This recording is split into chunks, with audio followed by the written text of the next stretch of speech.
Hey, what's up guys? কি অবস্থা সবার? কি অবস্থা? I am your সেটা ভাঙা blogger is came back and তোমাদের পকি বয় চলো তোমাদের সেটা ভাঙাটা জিনিস দেখাই।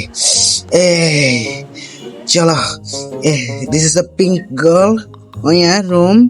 এখানে কি হয় জানো?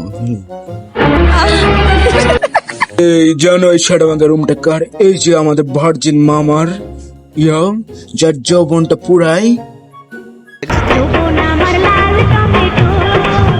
সব শেষে চলে গেলাম শুটকি কিনতে। শুটকি দেখছো তোমরা? শুটকি খাও না তোমার খালি গার বুঝছো? ওরা এই ভিডিও দেখে ন্যাকামি করে বলবা শুটকি গন্ধ, তাদের জন্য তোমাদের শুটকি দিয়ে ঢুকিয়ে দেব। গাইজ বাই বাই, দেখা হবে আবার তুমি কোনো টুসকুনি টাইমের ভিডিওতে।